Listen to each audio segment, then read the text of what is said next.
আসসালামু আলাইকুম। কয়েকদিন ধরে আমি অসুস্থ, তারপরও ভিডিও নিয়মিত দিতে পারিনি। তার উপর চোখ মুখে কিছু একটা বের হয়েছে, তার কারণে মুখের ফেস কাটিংটাও ঠিক মতো ঠিক নাই। তো আমি কয়েকদিন আগে একটা ভিডিও আপলোড করছিলাম যে নাস্তিকতা আর আপনার করণীয় কি।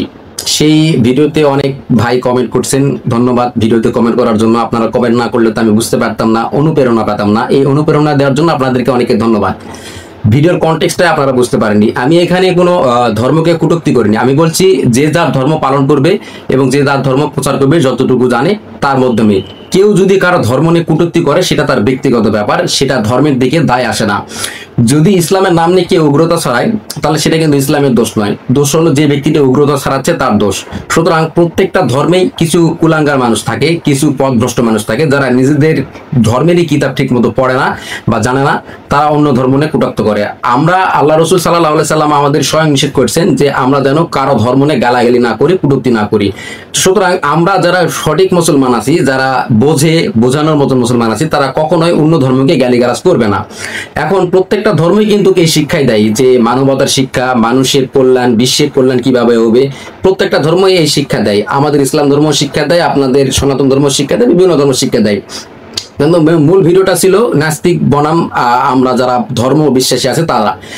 নাস্তিকের সঙ্গে যারা সনাতন ধর্মী ভাইরা বা কিছু মুসলিম সংখ্যক আছে নামধারী, তারা মিলিয়ে গিয়ে বিভিন্ন প্রকার তাদের মনের ভিতর বিভ্রান্তি সৃষ্টি হয়, বিভিন্ন কথা মানুষ বলেই ফেলে দেয়।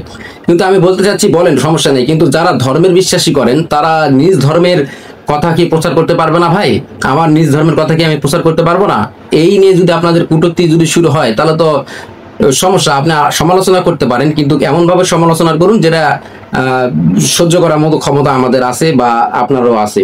সমালোচনা করলে প্রত্যেকটা ধর্ম নিয়ে সমালোচনা করা যাবে, সমালোচনার ঊর্ধ্বে কেউ নাই। এক কথা, আপনি যদি ইসলামকে নিয়ে সমালোচনা করতে চান, অনেক অপশন আছে, ইসলামকে নিয়ে সমালোচনা করতে পারবেন। বিভিন্ন ব্লগার আছে, বিভিন্ন ইসলামিক অ্যাক্টিভিটিস আছে, তারা বিভিন্নভাবে ইসলামের ক্ষতি করার জন্য বা ইসলামের বিভিন্ন ভুলভাল বিষয়তে আপনাকে বিভ্রান্তি করে ফেলবে। ভাই, বিভ্রান্তি করে ফেলবে। সেরকম সনাতন ধর্মেও এরকম উগ্রতা আছে। বিভিন্ন জায়গায় দেখবেন যে নামাজ পড়ছে কেন বা এই হোটেলে খাসির মাংস আছে কেন, এই নিয়ে উগ্রতাও সৃষ্টি করে। এখন ঘটনা হলো, কেউ যদি ধর্মের নামে উগ্রতা সৃষ্টি করে সেটা কিন্তু ধর্মের দোষ নয়। ধর্ম আমাদের শিক্ষা দেয় মানবতার জীবন যাপন করতে হবে কিভাবে, কিভাবে ন্যায় অন্যায় মেনে চলতে হবে, মহাবিশ্ব বা এই বিশ্বে কিভাবে শান্তি প্রতিস্থাপন হবে, এটা কিন্তু প্রত্যেক ধর্ম আমাদের শিক্ষা দেয়। সুতরাং নিজ ধর্মের গুণাবলীগুলো নাস্তিকের সঙ্গে আমরা না মিশিয়ে ফেলি। নাস্তিক তাদেরকে নিজস্ব একটা মতবাদ, তারা যে যুক্তিগুলো দেয় সেটা কোনোদিনই সম্ভব নয়। নাস্তিকের যুক্তি কখনোই কোনোদিনই খণ্ডন করা সম্ভব নয়, কারণ মন গড়া যুক্তি কখনো খণ্ডন করা যায় না। আল্লাহ তাআলা আছে, তাহলে কেন এত অন্যায়, অবিচার, হত্যাকাণ্ড, জুলুম হচ্ছে? কিন্তু আল্লাহ তাআলা বসে বসে কেন দেখছেন? সঙ্গে সঙ্গে কেন আল্লাহ তাআলা রিয়াকশন নিচ্ছেন না? ভাই, আমাদের ক্ষেত্রে কেন এই প্রশ্নটা করবেন? আপনাদের সনাতন ধর্মেও কি কত জায়গায় মন্দির পড়তেছে না? কত জায়গায় মন্দিরের মধ্যে মানুষ হামলা করতেছে?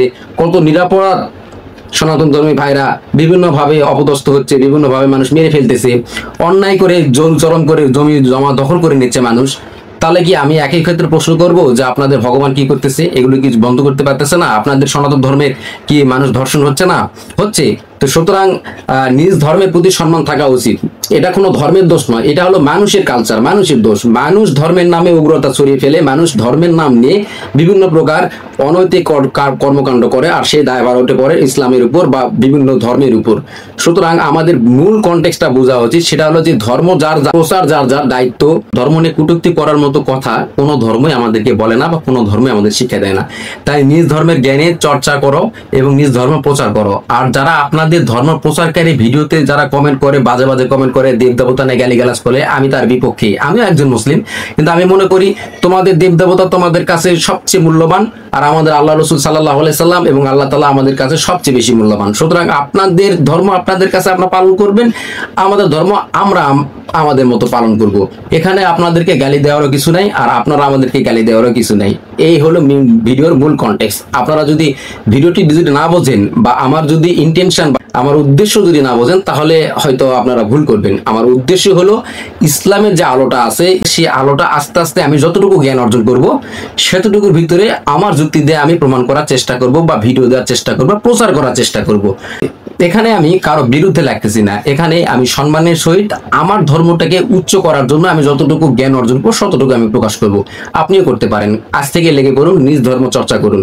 আর বাজে কমেন্ট যারা করে, বাজে উগ্রতা যারা ছড়ায়, বিভিন্ন ধর্মের নাম দিয়ে, সেটা আমি কখনো সমর্থন করি না, সেটা আমার ধর্ম সমর্থন করে না। আর আমি মনে করি ইসলাম হলো আমাদের জীবনের সবচেয়ে শ্রেষ্ঠ উপহার আল্লাহ তাআলা আমাদেরকে দিয়েছেন। কাজেই আমি ইসলামের প্রচার করব। এতে আপনার যদি ভালো না লাগে সেটা আপনার ব্যক্তিগত ব্যাপার, কিন্তু ভালো লাগলে অবশ্যই চ্যানেলটি সাবস্ক্রাইব করে আর আপনার মূল্যবান মতামত অবশ্যই কমেন্ট বক্সে জানিয়ে দিবেন। ইনশাআল্লাহ দেখা হবে আগামী কোনো ভিডিওতে। আসসালামু আলাইকুম ওয়া রাহমাতুল্লাহি ওয়া বারাকাতুহু।